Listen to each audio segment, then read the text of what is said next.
Hello, my name is Jeff Schroeder. I'm a CPA and tax accountant. Today, I'd like to talk about legacies.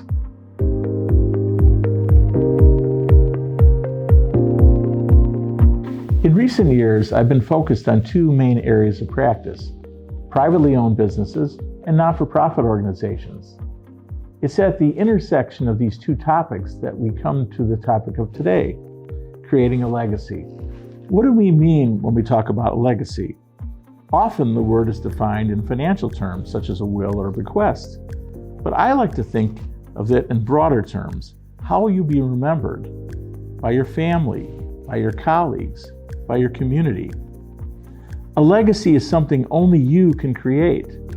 But have you considered leaving a financial gift that can make an impact for years to come? I sit on the board of a private foundation that was created by a businessman named Albert Zari. His wife had predeceased him, and they had no children. With our firm's assistance, he created a private foundation and left instructions that earnings of that foundation be used to make impactful donations and scholarships for students in low-income families.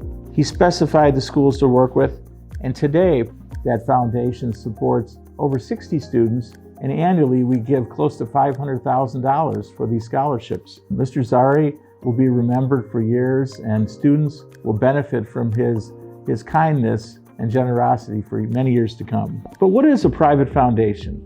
Well, it is a nonprofit organization with a limited number of donors. It has less complex requirements than a 501c3 charitable organization, and getting the tax-exempt status is much easier. Gifts to private foundations are deductible, though there are some income limitation requirements.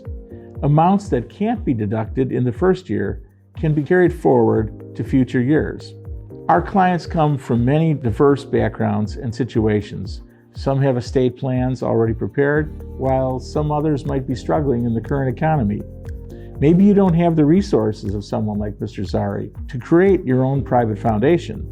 We had another client who had much less money, but when he passed away, he left all of it to the Art Institute. It turned out to be a very significant amount for him. Others who have given money to organizations like community foundations and created long-lasting endowment funds.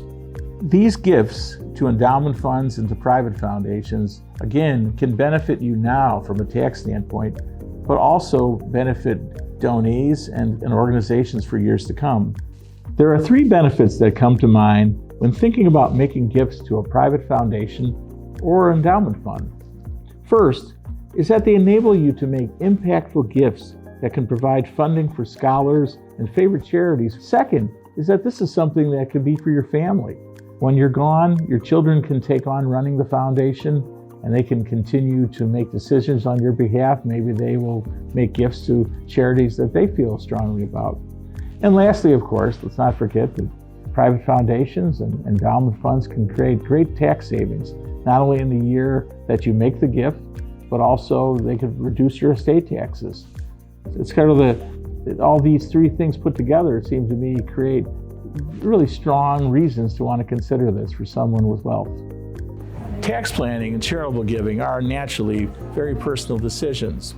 If you did want to set up a private foundation or make a more permanent gift to a charity, we can help you set it up, give you advice on the proper vehicle, and help you with the annual compliance.